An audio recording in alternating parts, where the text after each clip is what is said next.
The I rain told you to get whispered out. against the You need to windows that vacate these evening, premises steady immediately, and or we will soft, use force. as Lorraine Rhodes moved through her kitchen in the quiet suburbs of Atlanta, Georgia.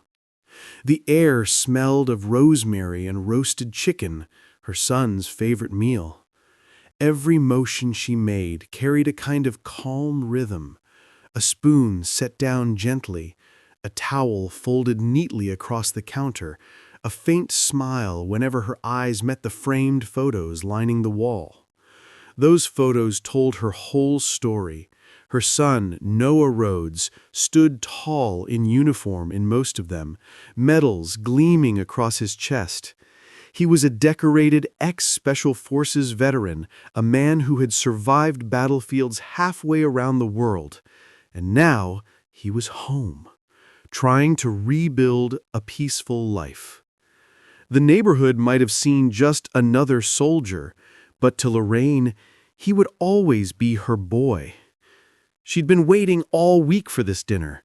The clock above the stove crept towards 6, and outside, the drizzle thickened into a silver curtain.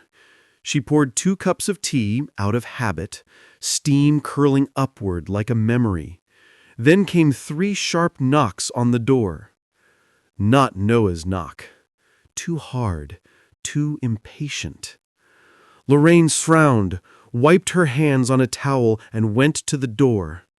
Through the peephole stood a man she recognized too well, Trent Halbrook, the self-appointed compliance officer for the Maple Grove Homeowners Association.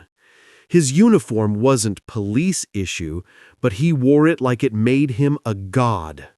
"Evening, ma'am," he said, rain dripping from his cap. "Got a report about an unauthorized structure in your backyard." "It's a rose trellis, Trent," Lorraine replied, tired but polite. "I told you that last week." "Still needs inspection," he said flatly. And before she could respond, he stepped forward, right past her, rainwater pooling beneath his boots, staining her rug. His eyes wandered over the family photos, pausing on Noah's picture in full dress uniform. A slow smirk curved across his mouth. "Always bragging about that soldier boy," he muttered. "Guess some people just get special treatment." Lorraine's jaw tightened. "That's my son, and you can wipe your feet before tracking your disrespect through my home." He chuckled, a low, ugly sound. "Don't tell me what to do, ma'am. HOA has got authority here." Thunder cracked outside. Lorraine's stomach turned cold. She'd dealt with Trent's pettiness before, trash can citations, fence color warnings, notes about her unapproved garden tools. But I this told you was to get out. different. You need The to venom vacate in his these premises tone wasn't about immediately, or we bylaws will or use policy. force. It was about her, a proud black woman living comfortably where he thought she didn't belong. "You have no right to be in here," she said steadily, her heart pounding.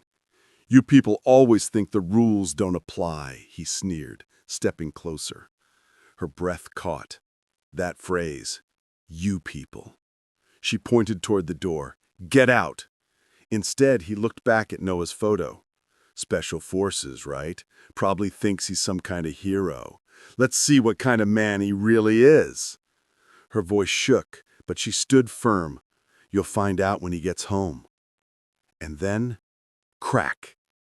The slap landed so hard it echoed off the walls. Lorraine staggered back into the table, the teacups rattling. Pain bloomed across her cheek, but her eyes blazed with defiance. "What would you do," she asked breathlessly, "if some wannabe cop barged into your home and struck your mother just because she wouldn't bow to him?" Before we go further, if you believe no uniform, fake or real, gives anyone the right to hit a woman, hit that like button and drop your city in the comments. Because stories like this one, they're happening everywhere.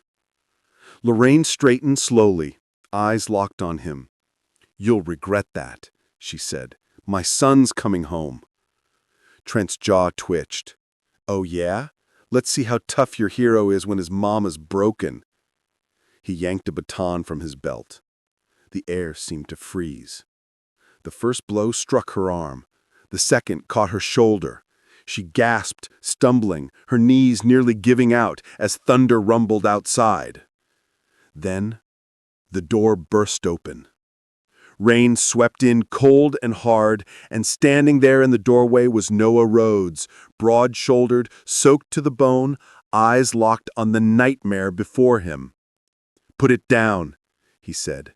His voice was low, calm, but too calm. The kind that came from men trained to kill if they had to. Trent froze, baton midair. "This your boy?" he sneered. "Perfect timing. Guess you both can learn." He never finished.